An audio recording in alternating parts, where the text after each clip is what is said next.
Assalamualaikum warahmatullahi wabarakatuh.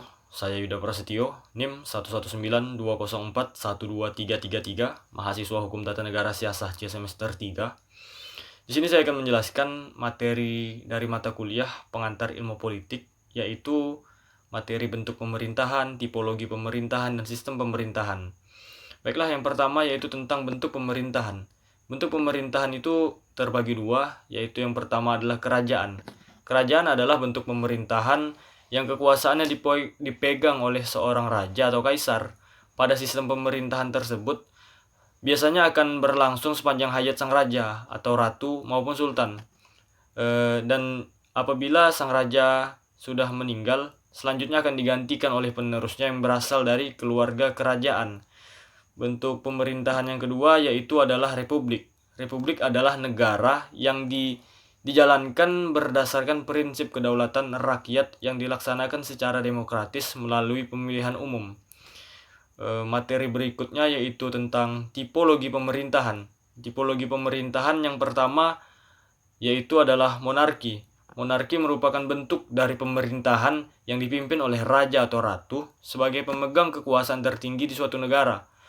Monarki adalah suatu bentuk pemerintahan tertua dalam sejarah dunia. Beberapa negara memiliki sebutan unik untuk raja atau ratu. Seperti di Malaysia, mereka menyebut raja mereka dengan sebutan Yang di-Pertuan Agung. Kemudian tipologi selanjutnya yaitu aristokrasi. Aristokrasi ini bentuk pemerintahan yang dipegang oleh beberapa orang. Mereka lah yang memegang peranan penting dalam salah satu contoh dalam sejarah yaitu Perancis pada tahun 1700-an yang pernah menganut sistem aristokrasi di mana kekuasaan yang mereka miliki dipertunjukkan untuk kepentingan umum. Selanjutnya yaitu adalah tirani. Tirani adalah bentuk pemerintahan yang dipimpin oleh satu orang yang memiliki kekuasaan absolut dan otoriter. Kekuasaannya akan digunakan secara sewenang-wenang. Contohnya adalah Uni Soviet yang pernah dipimpin oleh Joseph Stalin ataupun Jerman yang pernah dipimpin oleh Adolf Hitler. Selanjutnya itu adalah oligarki. Kekuasaan oligarki dipegang oleh beberapa orang terdekat yang memiliki kuasa. Namun yang memiliki peranan dalam oligarki akan dibedakan berdasarkan kekayaan, keluarga, maupun militer.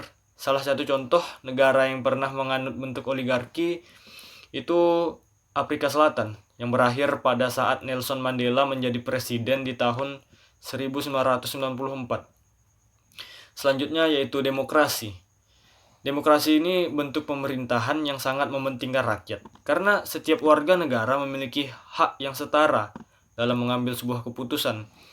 Istilahnya yaitu yang sering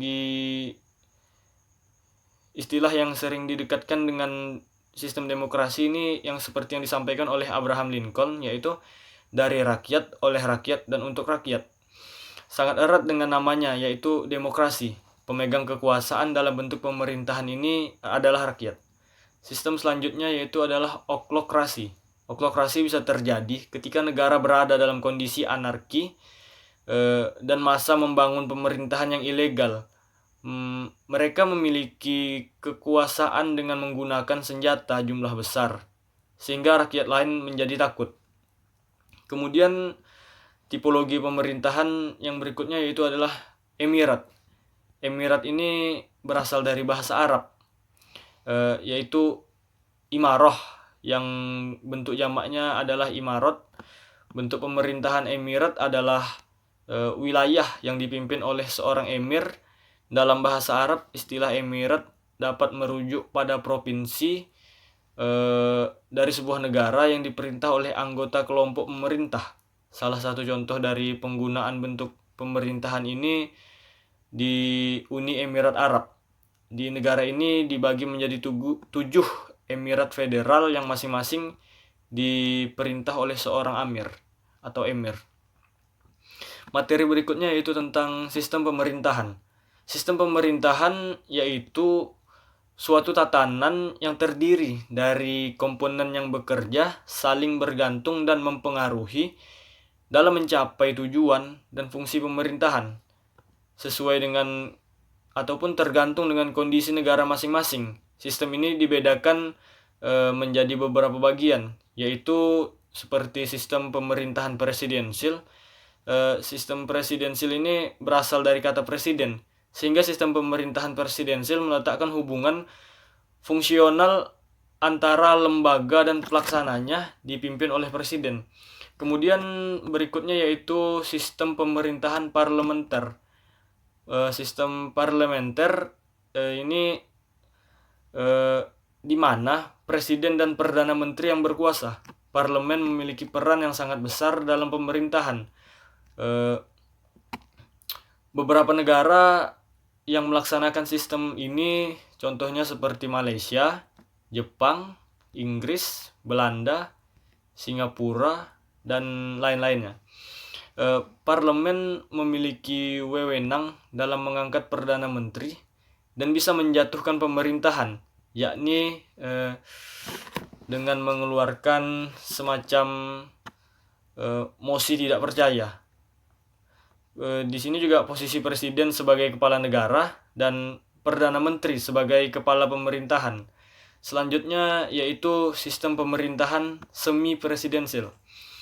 Sistem ini merupakan gabungan dari presidensil dan parlementer, hingga disebut dengan dual eksekutif atau eksekutif ganda. Terlihat kuat.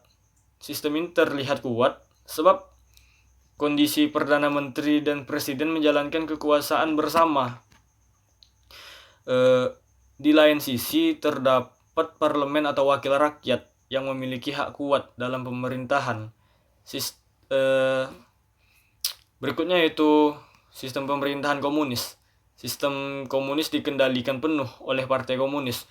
Macam sistem yang masih saat ini masih ada yaitu contohnya di sistem komunis ada di Korea Utara, Cina, di Laos dan Kuba. Jadi negara ini masih memakai sistem komunis dan ataupun sistem marxisme. Istilah marxisme ini diambil dari nama pendiri ataupun pencetus paham komunis ini sendiri. Tujuan dari komunis ini mereka ingin menciptakan masyarakat dengan aturan sosial dan ekonomi berdasarkan kepemilikan bersama gitu, tidak ada kelas sosial.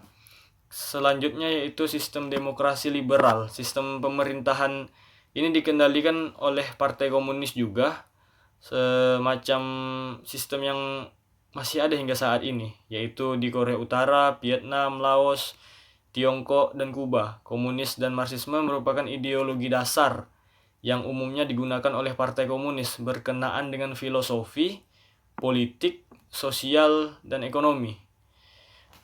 Mungkin itu saja yang bisa saya sampaikan.